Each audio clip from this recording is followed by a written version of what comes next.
جو لوگ ہماری بابت یہ خیال کرتے ہیں کہ یہ صحابہ کی گستاخی کر رہا ہے، فلاں کر رہا ہے، لیکن میں اپنے بریلوی بھائیوں سے گزارش کرنا چاہتا ہوں کہ یہ ذرا خیال کریں کہ توہین کا سبق سب سے پہلے کس نے دیا ہے؟ صحابہ کی توہین کا وہ بریلویوں کے نانا جان ابو سفیان نے دیا ہے، ماموں جان معاویہ نے دیا ہے۔ اور پھر عجب بات یہ ہے کہ ہم جس وقت وہ حقائق بیان کرتے ہیں جو اسٹیبلش ہسٹری کے اندر موجود، جو قرآن کے سینے میں محفوظ، جو حدیث نبویہ کے سینے میں محفوظ، اور اصحابہ کرام علیہم الرضوان کی عینی شہادتوں کے تناظر میں جب وہ حقائق بنو امیہ کے مظالم کو جس وقت ہم بیان کرتے ہیں تو اس وقت کہا جاتا ہے کہ یہ گستاخی ہے۔ بھئی اگر یہ گستاخی ہے تو پھر آپ کا سارا علم کا ذخیرہ وہ گستاخی پر ہی مبنی ہے، خواہ وہ حدیث کی کتابیں ہیں، خواہ تفسیر کی کتابیں ہیں، خواہ تاریخ کی کتابیں ہیں، خواہ سیرت کی کتابیں ہیں، یا علم کلام کی کتابیں ہیں۔ اور آپ کے اس فتوے کے منظرنامے میں گویا پوری امت گستاخ ہے سوائے میرے بریلوی بھائیوں کے۔ تو بھئی اگر یہ آپ کا انصاف ہے تو پھر آپ کی مرضی ہے، لیکن حقائق کو جھٹلایا نہیں جا سکتا۔ ہم نے کئی مرتبہ دعوت دی ہے کہ جو بات ہم اپنے خیال سے کرتے ہیں اس کو چیلنج کیا جائے اور دلیل سے اس کا جواب دیا جائے، اور جو بات مسلم حقائق کی روشنی میں مصادر علم اہل سنت سے اور علماء محققین اہل سنت سے، متکلمین، مفسرین اور محدثین، مورخین اور علم کلام کے ماہرین اور علم رجال کے ماہرین نے جس کو تصدیق کے ساتھ صدیوں سے بیان کیا ہے، وہ اگر ہم بیان کریں تو یہ گستاخی نہیں ہے، بلکہ یہ وہ حقیقت ہے جو تاریخ کے سینے میں بھی محفوظ ہے، علم دین کے ذخیرے میں بھی محفوظ ہے۔ تو یہ چیزیں اگر ہم بیان نہیں کریں گے، ہم تو بڑے اسلوب سے بیان کرتے ہیں، احترام سے، اور اگر کوئی اور سر پھیرا بیٹھ جائے تو وہ تو چھیل کر رکھ دے گا ہر شے کو۔ تو اموی دین کے بارے میں کیا کہیں کوئی تصدیق موجود ہے؟ یہ وہ دین ہے جو دین الہی، دین نبوی کے مد مقابل تراشا گیا ہے۔ تو ہم وہ چیزیں پیش کر رہے ہیں اور آپ ان چیزوں کی اور ان مظالم کی جناب والا حمایت میں کھڑے ہو گئے ہیں۔ یہ کون سی علمی لیاقت ہے؟ تو بھائی اگر یہی بات ہے تو پھر آؤ نا میدان کے اندر بیٹھ کر یہ بات کرو کہ یہ اموی دین جو ہے یہ ویلڈ ہے، اور جو اموی مظالم ہیں یہ بالکل ٹھیک ہیں، اور جناب والا بنو امیہ کو ہر استثناء حاصل ہے۔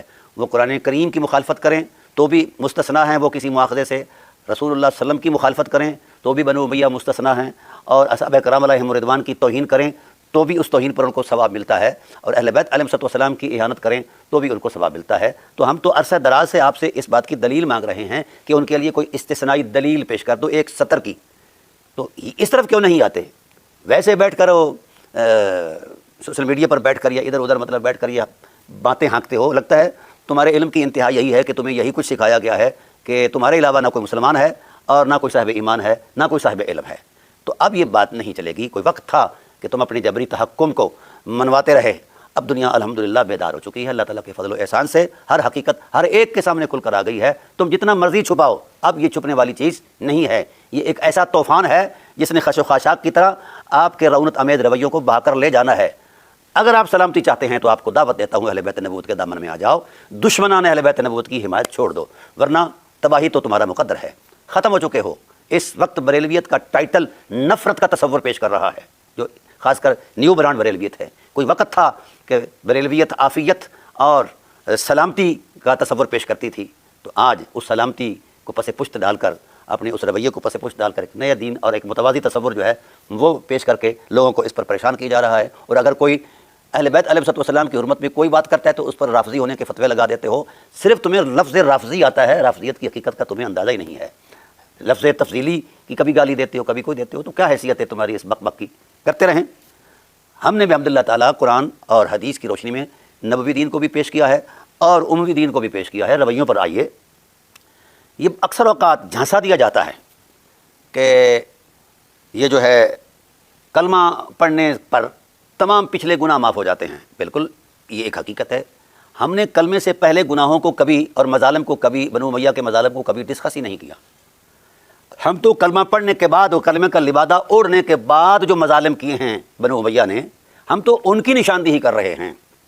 اور اگر بنو امیہ کے یہ رویے کوئی دینی تقدس رکھتے ہیں تو بھائی دلیل لے آؤ۔ اگر تمہارے پاس دلیل ہے تو جب دلیل سے ہی تمہارا دامن خالی ہے، علم اور معرفت اور حکمت سے ہی تمہارا دامن خالی ہے، تو پھر اس میں ہمارا قصور تو کوئی نہیں ہے۔ ہم تو قرآن پر ایمان لانے والے ہیں، رسول اللہ صلی اللہ علیہ وسلم کی ذات پر ایمان لانے والے ہیں۔ کوئی ایک جملہ ہی دکھا دو جو بنو امیہ کے مظالم کی حمایت میں کہیں کوئی کسی نے بھول کر ہی بیان کیا ہو۔ ہاں تمہیں جو نشہ ہے یہ الگ بات ہے. تو ہم اس نشے کا علاج بھی الحمدللہ تعالی ہم کر رہے ہیں، اور امت اس بات کو سمجھ رہی ہے کہ نبوی دین کیا ہے اور اموی دین کیا ہے. تو ہم اس تقابل کی طرف آتے ہیں. اب نبوی دین جو ہے یہ کیا ارشاد فرماتا ہے؟